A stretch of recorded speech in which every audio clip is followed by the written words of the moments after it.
Ravi's International School. Trust assured for your child. A sprawling, safe and home-like campus for residential and day scholars. Call 7331 నమస్కారం. మనతో పాటు మాడుగుల నాగ గురునాథ శర్మ ఉన్నారు. ఆయన గురించి చెప్పాలంటే ఇప్పుడు అఖండ 2 తాండవం సినిమా సూపర్ డూపర్ హిట్ అయి జనంతో జైజైలు కొట్టిస్తోంది. ఆ సినిమాలో అద్భుతమైన పాట రాశారు. పాట రాయటమే కాకుండా కీలకమైన సన్నివేశాల్లో బ్యాక్గ్రౌండ్లో వచ్చేవి కూడా కొన్ని రాశారు. అఖండ 1 తోటి అఖండ 2తో కూడా అనుబంధం ఉంది. అంతేకాదు స్కంద సినిమాతో కూడా అనుబంధం ఉంది. బోయపాటి తమ్మన వీళ్ళతో కూడా అద్భుతమైన జర్నీ సాగిస్తూ అవధానాలు చేస్తూ సంస్కృతాన్ని తెలుగును అధ్యయనం చేస్తూ అద్భుతమైన లిరిక్స్ రాస్తూ తెలుగు సినిమాకు ఒక మంచి పాటని మంచి మాటలను అందిస్తున్న నాగ గురునాథ శర్మ గారిని అడిగి అఖండతో ఆయన ప్రయాణాన్ని బోయపాటి తమన్తో అతనికి ఉన్న అనుబంధాన్ని ఈ విషయాలు అన్నీ కూడా మనం తెలుసుకునే ప్రయత్నం చేద్దాం. నమస్తే. నమస్కారం సార్. ఈ అఖండ 2 సినిమా రిలీజ్ అయింది. మంచి పేరు వస్తుంది, రివ్యూస్ కూడా మంచి రివ్యూస్ వస్తున్నాయి. తెలుగులో బాగా హిట్ అయిందనే మాట బాగా గట్టిగా వినపడుతుంది కదా. ఈ అఖండ 2లో మీ పాత్ర ప్రధానంగా ఎక్కడెక్కడ ఉంది? పురమథన పుణ్యకోటి పుంజిత కవిలోక సూక్తి రసధాటి మనసి మమ కామకోటి విహరతు కరుణా విపాక పరిపాటి. చాలా మంచి ప్రశ్న వేశారు సార్. అఖండ 2 అఖండ తాండవం అన్న చిత్రమే ముందుగా పరమేశ్వర కటాక్షం కొద్దీ నాకు ఈ అవకాశం లభించిందని భావిస్తాను. ముందు ఈ మాట అన్నాను, ఈరోజు కూడా అదే మాటే అంటున్నాను. ఎందుకంటే ఇటువంటి చిత్రాలు అరుదుగా వస్తాయి. మన దేశం గురించి మన ధర్మం గురించి ఇట్లాంటి ఇంత గొప్పగా ఆవిష్కరించే చిత్రాలు వచ్చినప్పుడు జనమంతా ఖచ్చితంగా ఆదరిస్తారు. ఎందుకంటే వారికి సంబంధించిందే ఇది. మన దేశము మన ధర్మము ఎక్కడిదో కాదు కదా, మన జనాలకు సంబంధించింది, మన ధర్మానికి సంబంధించింది. కాబట్టి జనాలందరూ ఇప్పుడు చూస్తున్నాం మనం ఎంత పెద్ద ఎత్తున జనాలు ఆదరిస్తున్నారో.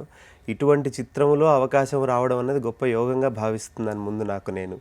పైగా అందులోనూ సంస్కృతంలో సాహిత్యం అందించడము. ఎందుకంటే ఆ సినిమా స్థాయి అట్లాంటిది, ఆ క్యారెక్టర్ అట్లాంటిది. అఘోర శివుడు అట్లాంటి సినిమాలో సంస్కృత పదాలు, మంచి శబ్దభూయిష్టమైనటువంటి పదాలు రావడము అది పరమేశ్వర కటాక్షంగా భావిస్తున్నాను. మీరు రాసిన పాట ఏ సన్నివేశంలో వస్తుంది సినిమాలో వచ్చినప్పుడు ఈ అఘోర పాత్ర చాలాసేపు ధర్మం గురించి మన దేశం గురించి దాన్ని ఉద్ధరిస్తూ ఎన్నో ఘట్టాలు జరుగుతూ వెళ్తూ ఉంటాయి. చివరిలో ఒక ప్రధానమైన సన్నివేశం వస్తుంది. అంటే అన్నింటినీ దాటి ఒక ఉత్కృష్టమైన స్థితిలోకి వెళ్తుంది సినిమా చివరిలో.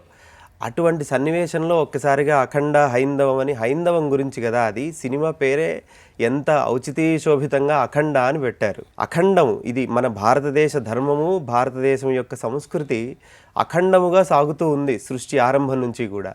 కాబట్టి ఈ సినిమా కూడా ఆ అఖండమైన సంస్కృతిని గురించే తెలుపుతూ ఉంది, ఆ అఖండమైన హైందవం గురించే తెలుపుతూ ఉంది. దానికి అఖండ హైందవం అని మొదలు పెట్టడమే అది యోగం. అట్లనే ప్రారంభమైంది పాట. అది అటువంటి సన్నివేశంలో సినిమా సెకండ్ హాఫ్లో వస్తుంది ఈ పాట. ఆ లిరిక్ ఒకసారి అంటారా పాఠకుల కోసం, ప్రేక్షకుల కోసం? తప్పకుండానండి. అఖండ హైందవం హైందవం హైందవం విశ్వరచనా వైభవం నవ్యఘటనా ప్రాభవం అనంత హైందవం హైందవం హైందవం ఆదిస్వరితం శ్రీరవం ఆత్మచరితం అర్ణవం వేద వేదాంత విహిత సంజాత విధివిధ వరధర్మం కాలకాలాంత కథన సంధాన కృతికృత యుగ ధర్మం పంచభూతార్థ పరమ నిస్వార్థ ప్రకరణ ధర్మం ప్రణవం మందిరోద్ధార మనుసదాచార మణిమయ ధర్మం మహితం సకల సద్భావ సాంద్రగీతం స్మృతిపురాణైక సుప్రభాతం ఆలయాకార నిగమ సంచార సర్వాధారం ధర్మం సుందర జీవన సూత్రమిదం శతగుణగణ సంచిత జనవన రంజిత అతులిత ధర్మమిదం ఘన సనాతనం జయతు సత్యయానం నిత్య నిర్మలం కాలం నియత ఖేళనం. ఇది హైందవం యొక్క ఆవిష్కరణ. అక్కడ సన్నివేశానికి తగినట్లుగా ఉండాలి సాహిత్యము. మన ధర్మము, మన హైందవ ధర్మం అంటే ఏమిటి, దాని గురించి ప్రధానంగా చెప్పాలి అని ఆ సన్నివేశాన్ని చూపించి అడిగారు. తమన్ గారు వారు ప్రత్యేకంగా పిలిచి ఆ సన్నివేశాన్ని చూపించి అడిగారు. అక్కడ ఈ అఖండ తాండవం కాబట్టి సినిమా ఆ తాండవానికి ప్రాస అద్భుతంగా హైందవం అని కుదిరింది. అక్కడ చెప్పాల్సింది కూడా ధర్మం గురించే. మనం హైందవం గురించి గొప్పగా ఆవిష్కరించడానికి ఒక మంచి అవకాశం దొరికింది అక్కడ. సనాతన హైందవ ధర్మం గురించి అంతే, మన ధర్మము, మన సనాతనం ఎప్పటి నుంచో వస్తున్నటువంటి సనాతన ధర్మం గురించి గొప్పగా ఆవిష్కరించే సన్నివేశం సినిమాలో అట్లా ఉంది సన్నివేశం. అది విశ్వరచనా వైభవం నవ్య ఘటనా ప్రాభవం. విశ్వరచనా వైభవం, సృష్టి ఆది నుంచి అసలు ఈ విశ్వం ఎట్లా రచించబడినది అన్న చోటి నుంచి ధర్మం మొదలవుతూ ఉంది. వేదమూలం కదా మన ధర్మం అంతా కూడా, వేదముల నుంచే ఉద్భవించింది. కాబట్టి విశ్వం ఎట్లా రచించబడింది అక్కడి నుంచి ఈ ధర్మం కొనసాగుతూనే ఉంది. ప్రకృతితో మమేకమై సాగడమే కదా భారతీయ ధర్మము కదా, ఆ గొప్పతనం దానిది. కాబట్టి విశ్వరచనా వైభవం నవ్య ఘటనా ప్రాభవం, ఎప్పటికప్పుడు నవ్యముగా, అంటే ఈ ధర్మం ఎంతో పురాతనమైనది, ఈ కాలానికి తగినట్లు లేదు అనడానికి లేదు. ఇది ఎప్పటికప్పుడు నవ్యంగా మళ్ళీ ఈ తరానికి, మళ్ళీ రాబోయే తరానికి కూడా తగినట్లుగానే ఈ ధర్మం ఉంటుంది. నిత్య నూతనం, సనాతనం, అంతే కదా, సనాతనం అంటేనే నిత్య నూతనం, ఎప్పటికీ ఉండేది. కాబట్టి ధర్మం అందుకే నవ్య ఘటనా ప్రాభవం, అటువంటి వైభవాన్ని కలిగిన హిందూ ధర్మం మనది. సంస్కృతంలో ఎందుకు రాయమన్నారు?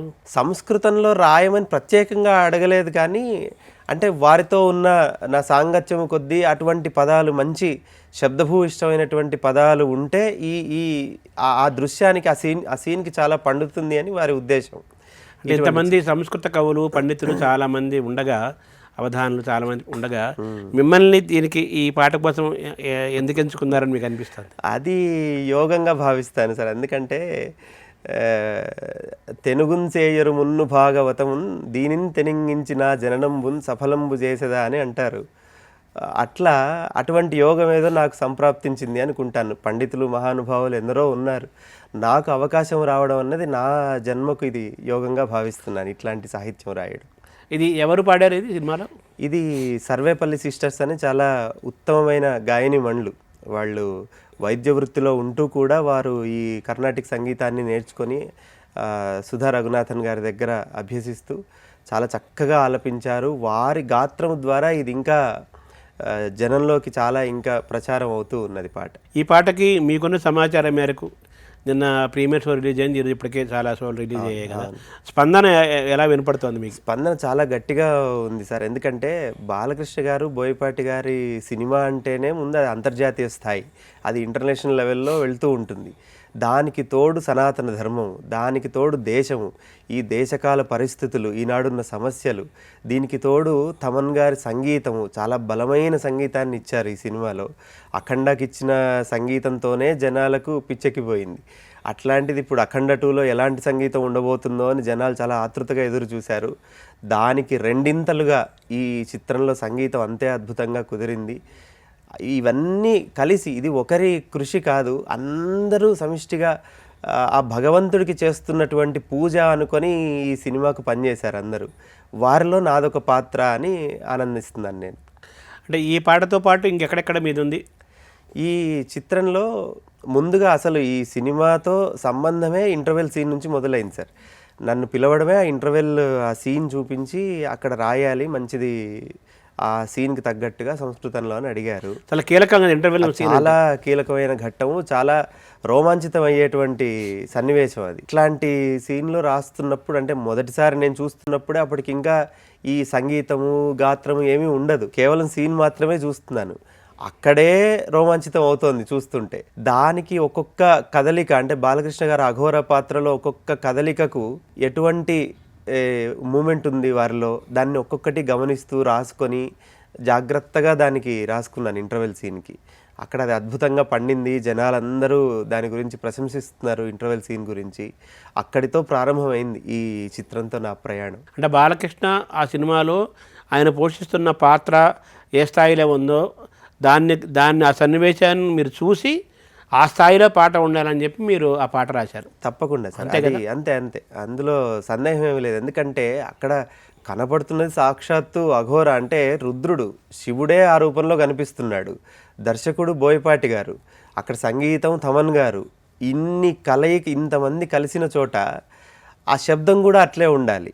మన పదం పల్సనైపోకూడదు, అక్కడ అంత శబ్దభూయిష్టంగా ఉండాలి పదం అని పరమేశ్వరుడికి సంపూర్ణంగా నమస్కరించుకొని మొదలు పెట్టాను ఆ రోజు.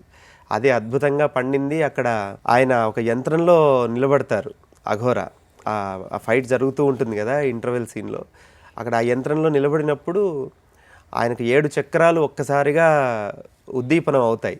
అప్పుడే ఆయన రుద్రుడై తాండవిస్తాడు. సప్తచక్ర సంచార చిదంబర దగ్ధగద్ధగిత యోగ దిగంబర శుద్ధ సిద్ధ శతఖండ అఖండ హర హర హర రుద్రనేత్ర జయ భద్ర సుముద్రిత శక్తియుక్త నిర్నిద్రిత ఉద్ధృత రాక్షసాంతర సఖండ అఖండ ఇట్లా సాగుతుంది. ఆ ఖండము అఖండము అన్నీ ఆయనే. ఎందుకంటే శతఖండము అన్నాను అందుకే, అంటే వివిధ రూపాలలో దర్శనమిస్తున్నాడు ఆయన. శతం అంటే అనంతమైన అర్థం. అంతే, అనంతమైన ఖండాలుగా అనంతమైన రూపాలుగా కనిపిస్తున్నటువంటి అఖండ స్వరూపం. అది రుద్రుడి యొక్క స్వరూపం. అది తర్వాత ఇంకేమేమి అందులో ఆ సినిమాలో ఎక్కడ ఈ చిత్రంలో ఇంకా హనుమంతుడి రూపంలో అఘోర ఆయన బాలకృష్ణ గారు హనుమంతుడిలాగా గదబట్టుకొని యుద్ధం చేస్తున్న సన్నివేశము కూడా జనాలను విపరీతంగా ఆకర్షిస్తున్నది. అది సాక్షాత్తు హనుమంతుడు దిగి వచ్చాడేమో అన్నట్లుగా కనపడుతున్నది ఆ దృశ్యంలో. అక్కడ కూడా బ్యాక్గ్రౌండ్ లిరిక్స్ రాయడం జరిగింది. వాయువేగరణ విక్రమ దుర్గమ భంజితారిశర బృంద పరాక్రమ వ్యోమకేశ హే ధీధన హనుమ అని శివుడికి హనుమంతుడికి సామ్యము కదా, రుద్రాంశ కదా హనుమంతుడు. కాబట్టి భంజితారిశర బృంద పరాక్రమవంతుడు శివుడైనా హనుమంతుడైనా నిత్య పరాక్రమవంతులు. వ్యోమకేశ హే ధీధన హనుమ, వ్యోమకేశుడు ఇద్దరికీ. ఆ వ్యోమకేశుడు అంటే మొత్తము నభోమండలం అంతా కూడా ఆయన కేశాలు వ్యాపించాయి. ధీధన హనుమ, బుద్ధిశాలి హనుమంతుడు, శివుడు బుద్ధిశాలి. ధీధనం, ఆయన దగ్గర ఏ ధనం ఉంది అంటే ధీధనమే ఉన్నది, బుద్ధిబలం ఉంది. అంతే, ఆ బుద్ధిబలమే ఉన్నది. ధీధనం, ధీధన హనుమ. అట్లా హనుమంతుల వారి గురించి అక్కడ ఒక మంచి సాహిత్యం రాసేటువంటి అవకాశం లభించింది. హనుమంతుడు బుద్ధిమంతుడు, పరాక్రమవంతుడు రెండు ఉన్నాయి అక్కడ. అటువంటి గొప్ప సన్నివేశము అది రాయడము. తర్వాత దీనికి ఎవరు పాడారు? దీనికి అందరూ కోరస్ పాడారు సార్. అందరూ తమన్ గారి దగ్గర రెగ్యులర్గా ఉన్న మంచి మంచి గాయకులందరూ ఆ కోరస్ అందరూ పాడారు. మిగతా బ్యాక్గ్రౌండ్ అంతా కోరస్ పాడింది. ఈ హైందవం పాట ప్రత్యేకంగా సర్వేపల్లి సిస్టర్స్ పాడారు. అది తర్వాత ఇంకోటి ఏదన్నారు? ఇంకో ప్లేస్ ఎక్కడ? ఇంకొక ప్లేస్ అన్నది సినిమా క్లైమాక్స్లో కూడా అప్పటికి తారాస్థాయికి వెళ్ళిపోయింది. అంటే దేశాన్ని ధర్మాన్ని ఇంకా మళ్ళీ ఎవ్వరూ దీన్ని భేదించలేనంతగా ఆయన పరాక్రమవంతుడై శాసిస్తూ ఉంటాడు క్లైమాక్స్కి వెళ్ళేసరికి. అట్లాంటి తారాస్థాయిలో మళ్ళీ అక్కడ కూడా బ్యాక్గ్రౌండ్లో వచ్చే సాహిత్యం అంతా కూడా రాయించుకున్నారు నా చేత. మీరు సినిమా చూశారు కదా, సినిమా చూసి మీకు కనిపించింది ఏంటి? ఇక్కడ మళ్ళీ క్లైమాక్స్ సన్నివేశంలో కూడా ఈ సప్తచక్ర సంచార చిదంబర అన్నది చాలా రిథమిక్గా, అంటే బాగా లయబద్ధంగా వెళుతూ ఉంది. దాన్ని అక్కడ పొందుపరచడం జరిగింది. ఆ తర్వాత హనుమంతుడికి రాసిన సాహిత్యంలో కూడా మళ్ళీ కొంత భాగం అక్కడ వస్తుంది. ఇట్లా అనేక సందర్భాలలో సాహిత్యాన్ని అందించడము ఇంత గొప్ప చిత్రానికి అన్నది చాలా సంతోషము. ఎందుకంటే గొప్ప అవకాశం లభించింది నాకు. దానికి బోయపాటి గారికి, తమన్ గారికి, ఇటు బాలకృష్ణ గారికి, నిర్మాతలకు అందరికీ నేను రుణపడి ఉన్నాను. చాలా గొప్ప అవకాశం లభించిందని భావిస్తున్నాను. ఇప్పుడు టైటిల్స్ వేసినప్పుడు వచ్చిన సాంగ్లో ఏమన్నా మీరు భాగస్వామ్యం? అక్కడ అందులో కూడా తోటి రచయిత కళ్యాణ్ చక్రవర్తి గారు మొదటి 4 పాదాలు రచించారని తెలిసింది. ఆ తర్వాత వచ్చే పాదాల్లో గాంగ జటాధర కల్పతరుం భజ త్రిభువన రంజన భవభయ భంజన శతముఖ సత్యపదం వృషభవాహన విభవ భస్మఫాల కాలభైరవ శంభో అభవ సంభవ, ఇటువంటి పాదాలన్నీ రచించే అవకాశం లభించింది. ఎందుకంటే శివుడు గాంగ జటాధర కల్పతరుం, ఆయన కల్పవృక్షం, ఎటువంటి కోరికలనైనా తీర్చేటువంటి స్వరూపం పరమేశ్వరుడు, సకలైశ్వర్య ప్రదాత కదా. గాంగ జటాధర కల్పతరుం భజ త్రిభువన రంజన భవ భయ భంజన శతముఖ సత్యపదం. ఆయన శతముఖాలు, ఆయనకు ఒక ముఖం కాదు కదా, అనేక రూపాల్లో ఆయన దర్శనమిస్తూ ఉంటాడు. ఎందుకంటే బాలకృష్ణ క్యారెక్టర్ అట్లా ఉంటుంది. ఒక సమస్య మీద ఆయన పోరాడరు, ఆయన ఎన్నో సమస్యల్ని ఒక్క తాటి మీదకు తెచ్చి ఆయన పోరాడుతూ ఉంటారు శతముఖుడై. అవన్నీ జోడించి శివుడు, ఇటు అఘోర క్యారెక్టర్ అన్నింటినీ కలిపి సాహిత్యాన్ని అందించే ప్రయత్నం చేశాను. తర్వాత 3 లోకాలని, ముల్లోకాలను కూడా ఆయన రక్షించేవాడు, పాలించేవాడు కదా. త్రిభువన్ అన్నారు కదా, త్రిభువన రంజన భవభయ భంజన. ఎందుకంటే ఇందులో అందరికీ ఒక్కొక్కరికి ఒక్కొక్క సమస్య ఉంటుంది. సినిమాలో కూడా, ప్రపంచంలో చూసుకున్నా కూడా ఎవరి సమస్య వాళ్ళదే, దేనికి దానికి అది పెద్దదే సమస్య. అన్ని సమస్యలను పరిష్కరించగల శక్తి మళ్ళీ పరమేశ్వరుడికే ఉంటుంది. ఆ భవ భయ భంజన, భవము అనే భయాన్ని పోగొట్టగలిగే శక్తి మళ్ళీ పరమేశ్వరుడికే ఉంటుంది. అంటే ఈ భవబంధాలు, సంసారము, ఈతి బాధలు, అన్ని సమస్యలు, అట్లాంటి స్వరూపము శివుడు. ఇంకా ఆ తర్వాత చాలా ఆనందకరమైనటువంటి మాట ఏమిటంటే విభవ భస్మపాల అని. ఆయన భస్మపాలుడు కదా, మొత్తం భస్మం అంతా అల్లదుకొని ఉంటాడు శరీరం అంతా. విభవ భస్మపాల కాలభైరవ శంభో అభవ సంభవ అన్నాను. అదొక ప్రయోగం, ఎక్కడ ఉందో లేదో నాకైతే తెలియదు కానీ ఆయనకు రుద్రంలో కూడా నమ పూర్వజాయచ పరజాయచ అని అంటారు, నమ జ్యేష్ఠాయచ కనిష్ఠాయచ అని వస్తుంది రుద్రంలో. అంటే అందరికన్నా పెద్దవాడు శివుడే సృష్టిలో, అందరికన్నా చిన్నవాడు శివుడే అని చెబుతారు వేదం. పూర్వజాయచ పరజాయచ, అందరికన్నా ముందున్నాడు, అందరికన్నా తర్వాత కూడా ఉన్నాడు. అంటే ఎప్పటికీ ఉండగలిగే శక్తి పరమేశ్వరుడు మాత్రమే ఎప్పటికీ ఉండేది, మిగతావన్నీ అనిత్యము. ఆయన ఒక్కడే నిత్య స్వరూపము, నిత్య చైతన్యము. అటువంటి శివుడు అభవ సంభవుడు, ఆయన పుట్టడు కానీ ఎప్పటికప్పుడు సంభవిస్తూనే ఉంటాడు. అటువంటి క్యారెక్టర్ కదా అఘోరా కూడా. దానికి సరిపోయేట్టుగా నేను శివభక్తుణ్ణి చిన్నప్పటి నుంచి, శివుడు అంటే ప్రాణం.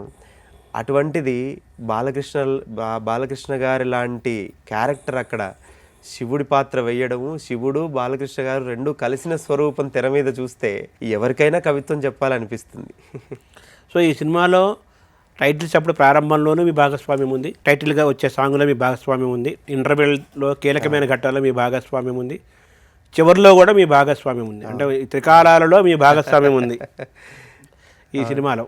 చాలా గొప్ప మాట అది. దానికి పూర్తిగా నేను తమన్ గారికి, వారి బృందానికి, ఎందుకంటే తమన్ గారు చాలా దగ్గరుండి నన్ను ప్రోత్సహించి ఇలా కావాలి, ఇలా చెయ్యాలి అని చాలా గౌరవించి, చాలా చేరదీసుకొని ఈ సినిమాతో మేము అందరం కలిసి పనిచేసాం.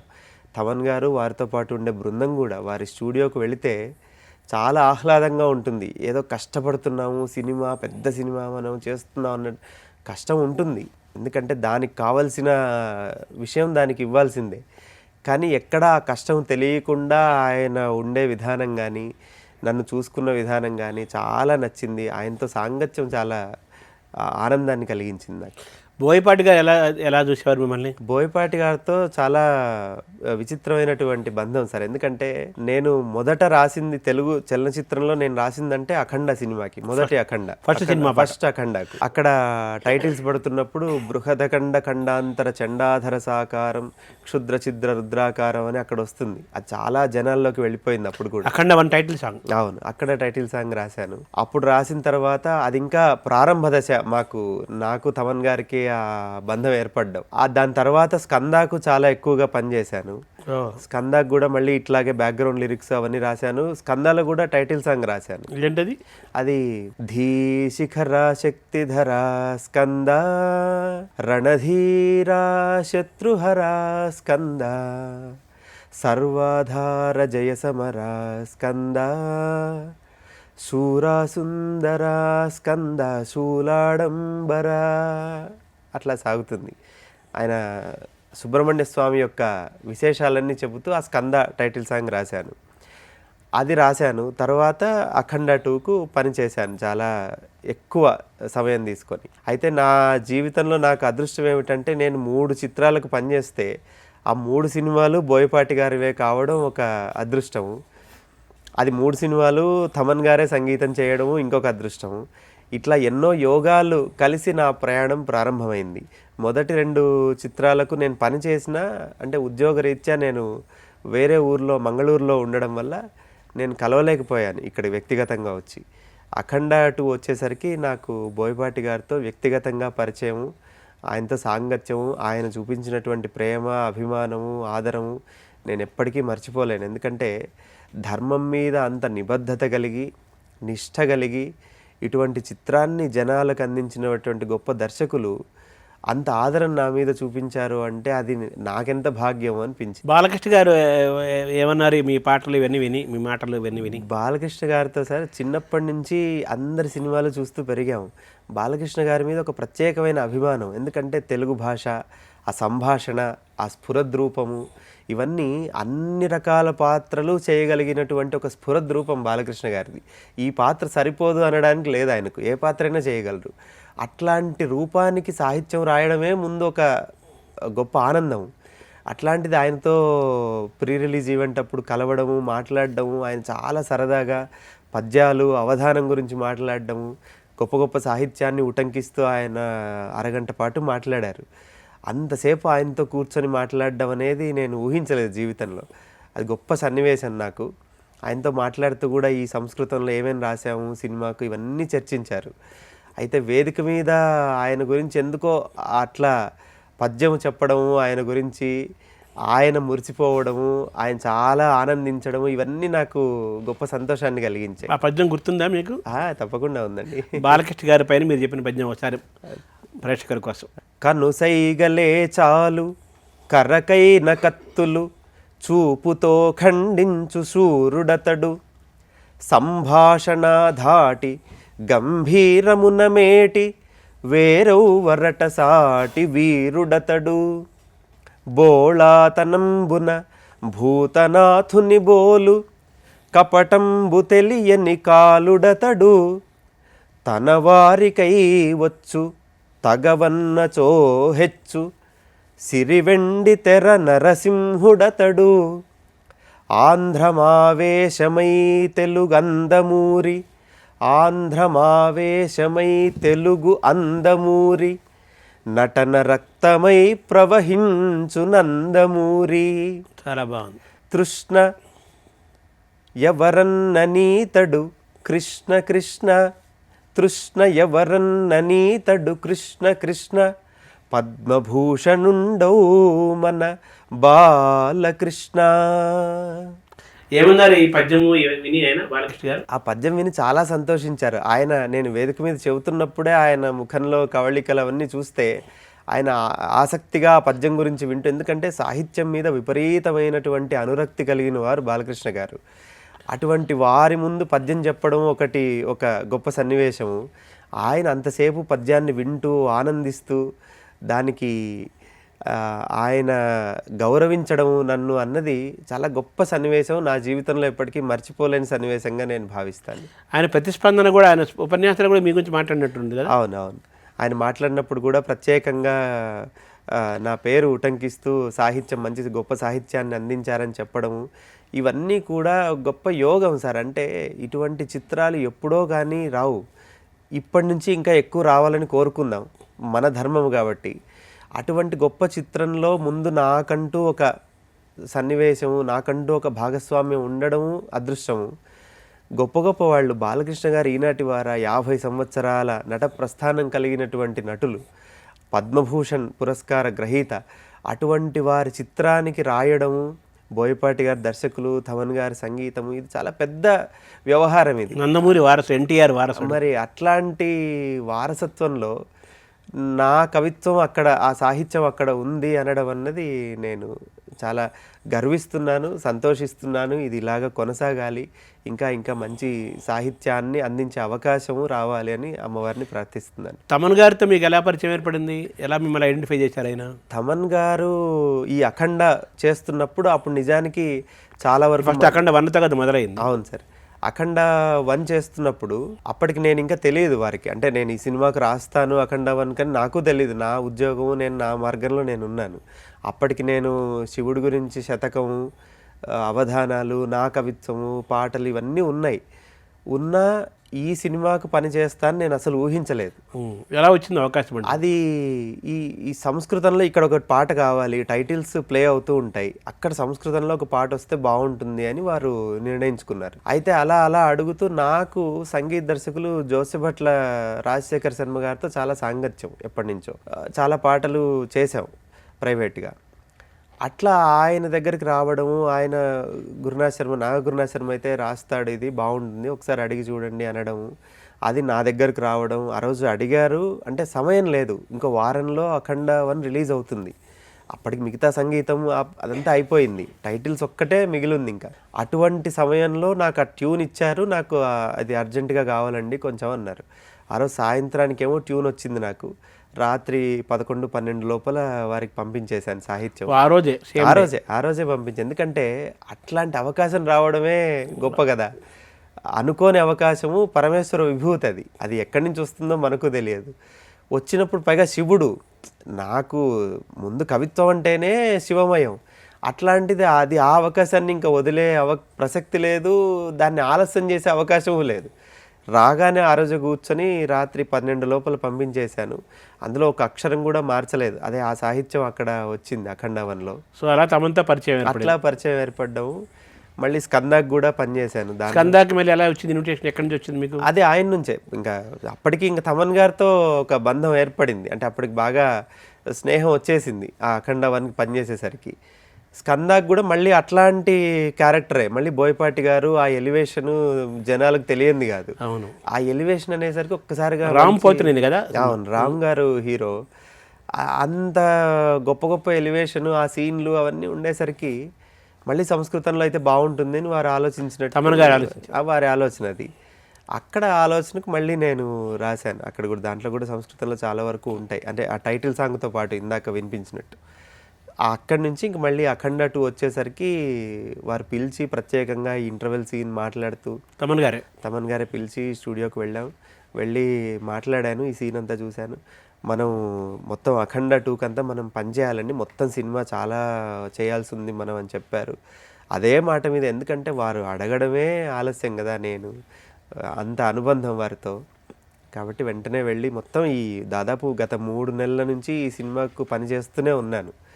ఎప్పుడు సమయం ఉందో లేదో తెలియదు. ఒకవైపు ఆఫీసు ఉద్యోగం ఇవన్నీ ఉన్నా మళ్ళీ సమయం ఏర్పరచుకొని వెళ్ళడము, అక్కడ రాయడము, ఇవన్నీ చూసుకొని వారికి ఏ ఇబ్బంది రాకూడదు. ఎందుకంటే నా నుంచి ఆలస్యం అయితే అది పెద్ద సినిమా, పెద్ద వ్యవహారం, అక్కడ మళ్ళీ ఇబ్బంది కాకూడదు వాళ్ళకని వాళ్ళు ఎప్పుడు అడిగితే అప్పుడు వెంటనే వెళ్ళడం, అక్కడ రాయడం. ఎక్కడున్నా నేను వేరే పనుల కొద్దీ ఎక్కడ వేరే చోటున్నా వెంటనే వాళ్ళకి సాహిత్యం ఇవ్వడం. ఇట్లా 3 నెలలు పనిచేసినటువంటి కష్టం ఇవాళ జనాలు జేజేలు పలుకుతూ ఉంటే చాలా ఒక గొప్ప అనుభూతి, గొప్ప ఆత్మసంతృప్తి. తమన్తో మీ వర్కింగ్ ఎక్స్పీరియన్స్ హ్యాపీ? చాలా చాలా ఆనందించాను సార్. వారితో చెప్పాను కదా, అంటే చాలా ఆహ్లాదంగా ఉంటుంది. ఊరికే వెళ్ళాను అంటే 1-2 సార్లు, పని ఉన్నా లేకున్నా ఊరికే వెళ్ళడం, మాట్లాడడం, అంటే ఇంట్లో వాళ్ళుగా ఉన్నట్టుగా అనిపించింది. వెళ్ళడం, భోంచేశాను. ఆయన వెళ్ళగానే భోంచేయింది వదిలిపెట్టరు. నేను ఇంక వెళ్ళాలి, నాకు వెళ్తాను భోంచేస్తానన్నా కూడా ఆయన వదిలిపెట్టరు. ముందు భోంచేసే వెళ్ళని భోజనం పెట్టి మాట్లాడి హాయిగా సరదాగా కాసేపు మాట్లాడుకొని ఇంత ఆహ్లాదంగా సాగింది మొత్తం ఈ సినిమా ప్రయాణం అంతా కూడా. అట్లాగే తమన్ గారి దగ్గర ఇంకా ఆయనకు సహకరిస్తూ పనిచేసేవాళ్ళు కూడా, సింగర్ శ్రీకృష్ణ గారు కానివ్వండి, అద్వితీయ కానివ్వండి, ఇట్లా చాలామంది అక్కడ పనిచేస్తున్న వాళ్ళు, వారందరి సహకారం కూడా, అందరి సహకారం సార్. ఎందుకంటే ఇంత పెద్ద సినిమాలో ప్రతి ఒక్కరూ నిజంగా ఇది భగవంతుడికి చేస్తున్నాం, ఇది ఒక పూజ అన్నట్టుగానే పనిచేశారు ఈ సినిమాకి. మీకు ఫోన్లో వస్తున్నాయా బాగా స్పందన, ప్రశంసలు వస్తున్నాయి? చాలా చాలా ఎక్కువ సార్. ఎందుకంటే అఖండ హైందవం పాటనే ముందు జనాల్లో చాలా విపరీతమైన ప్రజాదరణ పొందుతూ ఉంది. ఇది మన ధర్మానికి సంబంధించినటువంటి గీతం. హైందవం అన్నదే ఆ పదంలోనే ఉన్నది మొత్తం సారం అంతా కూడా. ఆ పదంతో వెళ్తోంది జనాల్లోకి బాగా. చాలా మంది ఫోన్లు చేస్తున్నారు, అభినందిస్తున్నారు, ఇంకా గొప్ప పాటలు రావాలి అని ఆశీర్వదిస్తున్నారు. అది నేను విన్నాను ఎవరో మాట్లాడుతుండగా, గోవాలో ఏదో దేవాలయంలో పొద్దున్నే కొన్ని దేవుడి పాటలు వేస్తారట. మీ హైందవం రిలీజ్ అయినప్పటి నుంచి పొద్దున్న రోజు 4 నుంచి అవే వేస్తున్నారు. చాలా సంతోషం. ఈ విషయం తెలియదు కానీ చాలా, అంటే అది చూడండి, అంటే ఆ పాట ఎక్కడికి వెళుతోంది, ఇది ఒక సినిమా పాట అన్నది కాదు. అసలు ఇది సినిమా కాదు నన్ను అడిగితే. ఇది మన సినిమా కాదు. ఇది భారతదేశం యొక్క ఒక ఉత్కృష్టమైనటువంటి స్వరూపం. ఇది భారతదేశం, ఇది మన ధర్మము అని తెలుపగలిగేటటువంటి ఒక దృశ్యకావ్యం. అట్లా ఈ సినిమాని తీర్చిదిద్దారు బోయపాటి గారు. సో మాడుగుల నాగురునాథ్ శర్మ గారు అన్న మీ పేరు ఇది కదా, మన మాడుగుల నాగపతి శర్మ గారు చాలా ప్రసిద్ధులు. సహస్రావధాని, బృహత్ ద్విసహస్రావధాని, చాలా అవధానం అనగానే మనకి ఈ తరంలో గుర్తుకొచ్చే వాళ్ళు శిఖర సమారు నాగపతి శర్మ గారు. ఆయనకు మీకు బంధుత్వం ఉందే? బంధుత్వం ఉన్నదండి, రక్త సంబంధమే ఉంది, బంధుత్వం కాదు. మా నాన్నగారు పెద్ద అందరికన్నా, మాడుగుల వెంకట సుబ్రహ్మణ్య శర్మ గారు. మా స్వగ్రామం అనంతపురం జిల్లా తాడిపత్రి దగ్గర కడవకొలను గ్రామం. అక్కడే వారి 20 సంవత్సరాల నుంచి కూడా శివార్చన చేస్తూ ఉన్నారు మా నాన్నగారు. అక్కడే శివాలయంలో అర్చకులుగా ఉన్నారు. నా విద్యాభ్యాసం కూడా అక్కడే జరిగింది. అక్కడి నుంచే ఈ మూలం అంతా కూడా, అంటే మాడుగుల వంశంలోనే పండితులు ఎప్పటి నుంచో ఉన్నారు. అటువంటి వంశములో జన్మించడము మళ్ళీ అదంతా యోగంగా భావిస్తున్నాను. ఎంతోమంది పండితులు, నాకు ఆ విభూతి లేశమాత్రమైనటువంటి విభూతి మాత్రం నాకు దక్కిందనుకుంటాను. అట్లా మా నాన్నగారు, వారు పినతండ్రి గారు అవుతారు, ఇంకా 4 అన్నదమ్ములు, మొత్తం 6 మంది అన్నదమ్ములు. వాళ్ళు పెద్ద కుటుంబము. ఇదంతా ఆ వంశం యొక్క వైభవం నాకు ఆ లేశమాత్రము నాకు అబ్బింది అనుకుంటాను. నాన్నగారు ఏం చేస్తారు? నాన్నగారు అర్చకులు శివాలయంలో. మా స్వగ్రామం కడవకలంలో ఎప్పటి నుంచో, చాలా పురాతన కాలం నుంచి ఒక శివాలయం ఉన్నది. అంటే మా తాతలు పూర్వులందరూ కూడా అక్కడే శివార్చన చేశారు. అటువంటి ఆలయంలోనే మళ్ళీ మా నాన్నగారు చేస్తూ ఉన్నారు. గత 50-60 సంవత్సరాలుగా అక్కడే ఉన్నారు ఆయన. తర్వాత మాడుగుల నారాయణ శర్మ గారు చాలాసార్లు చెప్తుంటారు, మీ తాతగారు అద్భుతంగా పాడతారని. అవును. అదే ఆయన చూసారా మీరు? నేను చూడలేదండి. నాకన్నా ముందే వారు కాలం చేశారు. కాకపోతే అదే అట్లాంటి మహనీయుల పరంపరలో రావడము, ఆ కవిత్వము, ఈ సంస్కారము అబ్బిందంటే అది వారి చలువ, వారి అనుగ్రహంగా నేను భావిస్తాను. ఇందా మీరు ప్రారంభంలో మాట్లాడుతూ అవధానాలు చేస్తున్నారు అన్నారు కదా, మీరు కూడా అవధానాలు చేస్తున్నారు? అయితే అవధానాలు చేశానండి. ఎందుకంటే ఆ ప్రేరణ, ఎందుకంటే ఇంట్లో ఉంది అవధానం అన్నది. సాహిత్యం, పైగా నాకు సాహిత్యం అంటే ఎక్కువ అనురక్తి, భాష మీద మక్కువ. అవధానం అన్నది తెలుగు భాషకు ఒక విరాట్ స్వరూపం. అటువంటి అవధానాన్ని చెయ్యాలి నేను కూడా అనుకొని అవధానాల్లోకి, ఆ రంగంలోకి దిగాను. 3 అవధానాలు చేశాను ఇప్పటికీ. అయితే 3 అష్టావధానాలు చేసినా ఇప్పుడు కొంచెం అంటే ఉద్యోగము, పాటలు, పద్యాలు, శతక రచన, ఈ అవధానాలు అన్నీ అనేప్పటికీ కొంచెం సమయము కేటాయించవలసి వస్తుంది. అయినా పరమేశ్వర సంకల్పం, ఆ మార్గంలోనే ఎప్పుడూ ఉండాలని కోరుకుంటున్నాను నేను. సో అవధానాలు, ఇంకా శతావధానాలు, సహస్రావధానాలు, ఆ ప్రయాణం చేయాలని ఉంది. శివానుగ్రహం అది ఉంది మీకు, సంకల్పం అయితే ఉంది. అంటే అవధానాలు, కావ్యరచనలు, నావి పుస్తకాలు బాగా ఉండాలి అని నా సంకల్పం. ఇప్పటికి ఎన్ని పుస్తకాలు వచ్చాయి మీవి? నాది శంకర శతకం అని ఒక శతకం రచించాను శివుడిది. దాంతో పాటు అది అయిపోగానే భ్రమరాంబ శతకం అని అమ్మవారిది ఇప్పుడు రచిస్తూ ఉన్నాను. శ్రీశైల భ్రమరాంబ. అమ్మవారి చలవ వల్లే నేను పుట్టాను అని మా అమ్మ ఎప్పుడు చెప్తూ ఉంటుంది. కాబట్టి నాకు వేరే పదం తట్టలేదు. భ్రమరాంబ మదంబ హృదంతర ప్రభ అనే మకుటం పెట్టుకొని అమ్మవారి పద్యాలు రాస్తూ ఉన్నాను. అది త్వరలో పూర్తి అవుతుంది. కొన్ని పద్యాలే ఉన్నాయి ఇంకా, అది కూడా అమ్మవారి దయ వల్ల త్వరగా పూర్తి అవుతుంది. అట్లా శతక రచన, మంచి సాహిత్యము. నా సంకల్పం ఒకటేనండి, సాహిత్యం అన్నది మనకు ఆత్మసంతృప్తి కలిగించిన సమాజ ఉద్ధరణకు తోడ్పడాలి. సమాజానికి ఎప్పటికప్పుడు కావలసినటువంటి ఒక జ్ఞానాన్ని, ఒక మంచి మార్గాన్ని ఏర్పరిచేటట్లుగా ఉండాలి సాహిత్యం ఎప్పుడు. అటువంటి సన్మార్గంలో నా సాహిత్యం ఉండాలి అని నేను ఎప్పుడు సంకల్పిస్తూ ఉంటాను. సంస్కృతం ఎక్కడ నేర్చుకున్నారు మీరు? సంస్కృతం నేర్చుకుంటున్నాను. మాడుగుల అనిల్ కుమార్ గారని, వారు మా అవధానానికి గురువు గారు. అవధానంలో తిరుపతిలో ఉంటారు వారు, సంస్కృత ఉపన్యాసకులు. ఆయన బంధువులు అవుతారా? వారు బంధుత్వం అంటే దాయాదులు. వారు మాడుగుల వారు, వారిది ఆత్రేయస గోత్రమే. అట్లా వారి దగ్గర కొంత. సర్వశాస్త్రి గారని నాకన్నా చిన్నవారే కానీ మంచి సంస్కృతంలో మంచి పాండిత్యం ఉన్నవారు, వారి దగ్గర నేర్చుకుంటున్నాను. నేను ఇంకా విద్యార్థినే సంస్కృతంలో. ఇప్పుడు ఇంకా రచిస్తున్నది కూడా నాకు ఇప్పటికే కవిత్వము, తెలుగు భాష మీద ఉన్న ఆ పట్టు ద్వారా ఇక్కడ కూడా రాయగలుగుతున్నాను. కానీ ఇంకా సంస్కృతం బాగా నేర్చుకోవాలి, ఇంకా గట్టిగా సాధించాలి, సంస్కృతంలో మంచి రచనలు చేయాలని కూడా నాకు సంకల్పం ఉన్నది. అఖండ 3 కూడా ఉండే అవకాశం ఉంది కదా? తప్పకుండా ఉంటుంది అనుకుంటున్నాను నేను. అందులో కూడా మీ పాటలు అన్నీ ఉంటాయి. తప్పకుండా సార్, అది ఆ అవకాశం కూడా రావాలి. ఇంకా ఇంతకన్నా అద్భుతంగా పాటలు రావాలి అక్కడ. ఈ అఖండ విజయం సాధించినట్లే కదా? అఖండమైన విజయం, ఇది మామూలు విజయం కాదు. అఖండం అంటేనే ఇంకా ఎప్పటికీ చెరిగిపోనిది. ఎందుకంటే గర్భాలయంలో ఉన్న దీపాన్ని అఖండము అంటారు. అటువంటి అఖండం ఎప్పుడూ జ్వలిస్తూనే ఉంటుంది. ఈ భారతదేశము, ఈ ధర్మము, సనాతన హైందవ ధర్మము ఎప్పటికప్పుడు ఇది జ్వలిస్తూ ఉంటుంది, ప్రపంచానికి వెలుగును ప్రసరిస్తూ ఉంటుంది. సో అఖండ 1, 2 అఖండం కూడా అఖండంగా సాగుతుంది సినిమా. ఇది కూడా అట్లాగే సాగాలి. అట్లాంటి సంకల్పమే నాకు కూడా ఉంది, అది సాగాలని. అఖండ 3 తప్పనిసరిగా వస్తుంది అనుకుంటున్నాను. So thank you very much. చాలా మంచి విషయాలు చెప్పారు. చాలా నమస్కారం. చాలా సంతోషం.